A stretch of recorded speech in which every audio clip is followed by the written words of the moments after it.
ক্রিমাপার ছেলেটা কেঁদে কেঁদে বলতেছে যে তার ছোট বোনটা 10 দিন থেকে মায়ের দুধ খায়নি। আমরা ক্রিমাপাকে শাস্তি দেওয়ার নামে কি করলাম? আমরা বাচ্চাগুলোকে শাস্তি দিলাম। আমরা ক্রিমাপা, সে তো অশিক্ষিত একটা মহিলা ছিল, তার বোঝার ভুল ছিল, সে বুঝতে পারতেছিল না। জাস্ট তাকে ডেকে যদি তাকে একটুখানি শাসন করে দেওয়া যেত, তাকে একটু বোঝায় বলা যেত, বলে ছেড়ে দিলেই কিন্তু যথেষ্ট ছিল ব্যাপারটা। আজকে 10 দিন থেকে একটা বাচ্চা যখন মায়ের কাছ থেকে দূরে থাকবে, সেই বাচ্চাটা মেন্টালি কতটা ডিস্টার্ব হয়ে আছে। বাচ্চারা তো মায়ের গন্ধে ঘুমায়, মায়ের গন্ধে, নিঃশ্বাসের শব্দে ঘুমায়, নিঃশ্বাসের শব্দে ওঠে। মা যে পাশে নড়ে বাচ্চাও সে পাশে নড়ে ঘুমায়। সেখানে বাচ্চাটা 10 দিন থেকে মার কাছ থেকে আলাদা আছে, এইটা কিন্তু মানা যায় না বাচ্চাগুলাকে। তাহলে আমরা শিক্ষিত সমাজ, আমরা কি করলাম? আমাদেরকে এইটাই টার্গেট ছিল যে ক্রিমাপার থেকে তার বাচ্চাগুলোকে আলাদা করে দেয়া? অবশ্যই আমাদের এই টার্গেটটা ছিল না, তাই না? তাহলে আমরা কিন্তু তাই করে ফেললাম।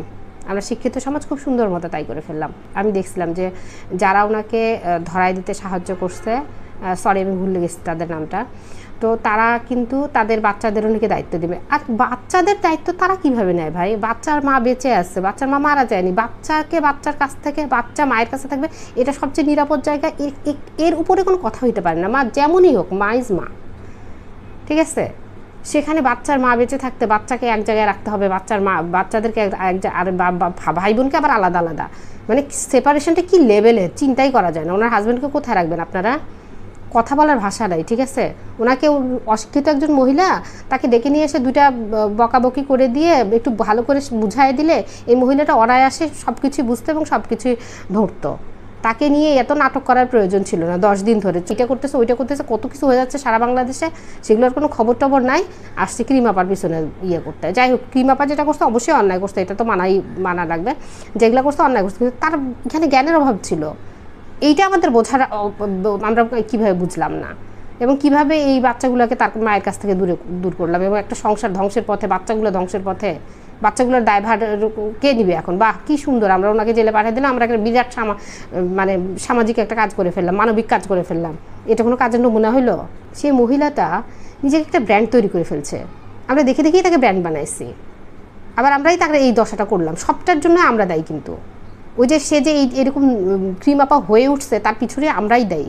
কারণ আমরাই দেখতেছিলাম তার পকেটে টাকা ভরতেছিল, সো আমরাই দায়ী হলাম। ওটার কারণেও আমরা দায়ী, এটাও কিন্তু আমরাই দায়ী, ঠিক আছে? তাকে যদি এভাবে না দেখতাম, তাকে না লাই দিতাম, তার এরকম পকেট ভর্তি না হতো, তাহলে কিন্তু সে কাজগুলো করতো না। তো ঘুরে ফিরে আমরাই দেই, আবার তার সংসারটা আমরাই ভেঙে দিচ্ছি, সব কিছু আমরা করতেছি। খেয়াল করলে আমরা কিন্তু পুরোপুরি আমরাই দেই, আর কেউ না, ঠিক আছে? অথচ মহিলাটাকে ডাইকে আমরা যদি সুন্দর মতন বুঝাই দিতে পারতাম, তাহলে মহিলাটা কখনোই এইটুকুন সে ধরে ফেলতো যে আচ্ছা এইগুলো করবো না, সুন্দর কন্টেন্ট দেই, কন্টেন্টেরও কিছু ব্যাপার থাকে, ঠিক আছে? এটা বুঝালেই বুঝতো। সেইটা না বুঝায় মহিলাকে আমরা 10 দিন ধরে জেলে পুরে রাখছি। এই বয়সের বাচ্চারা তার মাকে কিন্তু একমাত্র নিরাপদ আশ্রয়স্থল মনে করে। এবং এই বয়সের বাচ্চারা কি করতে পারে? এই বয়সে হয়তো বা বাচ্চাটা ঘুমাতে পারতেছে না ঠিক মতো, কে তাকে খাওয়াচ্ছে? সে ঠিক মতো খাচ্ছেও না, সে নিরাপত্তাহীনতায় ভুগতেছে, সে তার মাকে খুঁজতেছে, মানে সে আতঙ্কিত অবস্থায় আছে বাচ্চাটা। আমরা এই অবস্থায় নিয়ে এসছি বাচ্চাটাকে। এই বাচ্চাটাকে রক্ষা করার নামে আমরা এই বাচ্চাটার বর্তমানে এই বেহাল দশায় নিয়ে আসছি।